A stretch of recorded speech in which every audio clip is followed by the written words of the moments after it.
and welcome to Win Over Depression. I am your host, Tamera Trotter. This podcast is dedicated to those of us who suffer with the mental illness, but who are trying every single day to understand our disease and to live the best life possible.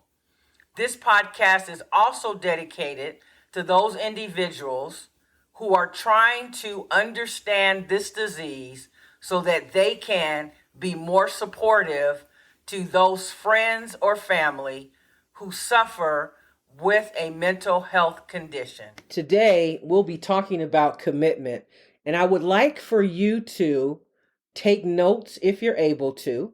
And as I am sharing this episode, I would like you to think about the commitments that you have made in your life, and I would like for you to complete a self-evaluation, which basically means to weigh in or think about whether or not you are living up to that commitment. So let's first define what is a commitment. A commitment is the state or quality of being dedicated to a cause or an activity. It is a pledge or undertaking, an engagement or obligation that restricts freedom of action. There are many commitments that we have in life. We make commitments to our children, to our spouses. We make a commitment to our job upon being hired. We make a commitment to ourselves to fulfill whatever it is that we want to accomplish in life. And so because we are a commitment-driven society, I want you to think about how important it is to be committed to dealing with and handling in an appropriate manner your mental health. It is essential and critical that we take the time to think about whether or not we are doing the work that is necessary in order to overcome many of the symptoms and circumstances that have caused us to suffer from a mental health condition. And I want to talk about suffering from a mental health condition for just a moment. It is true that having a mental health disorder does involve suffering, but the extent to which we suffer is largely up to us, the individual. And so, what is your commitment to handling your mental illness, managing your situation on a daily basis? Are you 50% in and committed? Are you someone who needs to recommit because you know that you just have not been putting in the work? Can you recognize that you were never fully on board with being committed to what you said you were going to do? How has your commitment changed? And why has it changed? Have people in your life influenced the change? And if so, how can you get back on track? Is your commitment one-sided? Because oftentimes life is about relationships. And if you are in a one-sided relationship, whether it is with a friend, a spouse, and even a coworker, that will affect your ability to stay committed to that situation, person, or thing. So as we continue, I submit to you that having a commitment is a promise to deliver the outcome someone is expecting. Let me repeat that. A commitment, in my opinion, is a promise to deliver the outcome someone is expecting. Now, let's put that in perspective a little bit. When we're talking about commitment to overcoming our mental illness, we have made the commitment to ourselves. And if we expect an outcome that is going to help us to feel better, to be a better parent, a better friend, a better sister or brother, then we have to self-regulate and determine whether or not an adjustment needs to be made.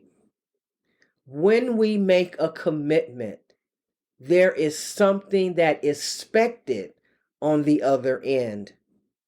And so you know that I am very transparent with my listeners. So I am actually sick, and I have been diagnosed and tested positive for COVID for the first time in my life. And for the last 3 days, I have been in bed. But in January of this year, 2023, I made a personal commitment to this podcast, Win Over Depression.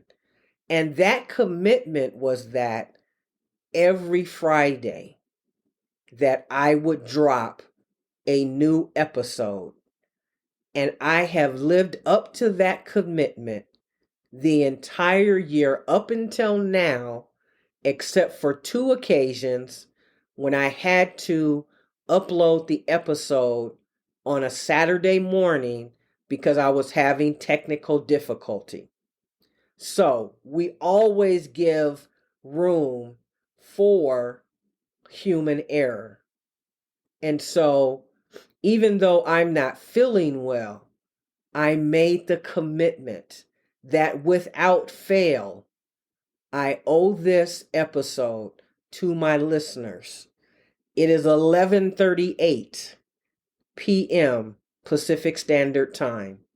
I have 22 minutes to finish this episode, make any edits, complete the show notes, complete the episode information, do the cover art, and launch it on Buzzsprout in the next now 21 minutes. That's what commitment looks like. That's what it feels like. So, yes, I am doing it at the last minute because I just was not up to it because I'm not feeling well.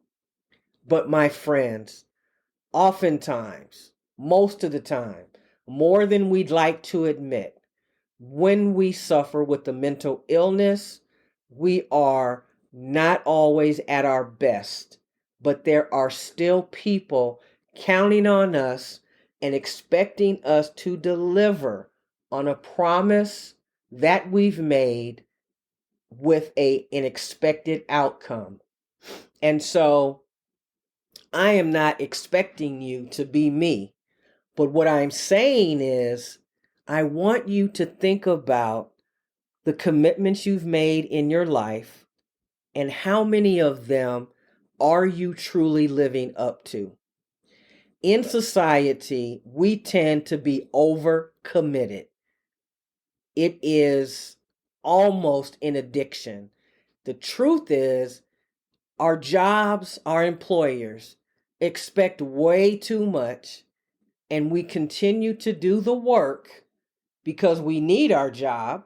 We don't know what will happen if we say we're not able to keep up. And so we continue to allow other people to add more and more to our plate. I am telling you that there is nothing wrong with you speaking up about not being able to deliver on every single promise that you've made. But guess what? That means before you commit, you need to find out what is expected, what the outcome looks like, and what your specific responsibility is. Because in order for you to maintain a commitment of any type, you have to decide how important it is in your life. So my question is, how important is it to you to improve your mental health? How important is it to you to practice self-care? How important is it to you to finally stand up for yourself and start saying no? Remember this year, I talked about that I would spend more time sharing information about myself. So I am a Gallup certified coach. And what that means is my responsibility and commitment to the people that I coach is to help them to see their potential and the natural strengths and talents that they are equipped with, and how to leverage those talents to get their work done, to feel better, to be less stressed, and to be able to relax and enjoy your life. So, to me, if I cannot be 100% committed to what I say that I'm going to do, then I really don't want to do it. However, there have been many times when I have been over committed. And so that is no one's fault but my own. But I have learned to say no and to take several items off of my plate, mainly desserts. Just kidding. So think about your commitments and whether or not you need to recommit, recognize if you were never fully on board. Has your commitment to a certain project, to something that you wanted to do at your house, has that changed? And if so, then do something different. Sometimes we want to stick to what we've committed to because we are afraid to feel as if we have failed. And so that means that there are many projects that are not completed because we have taken on too many. So also, when we talk about commitment, there are a few other things I wanted to share.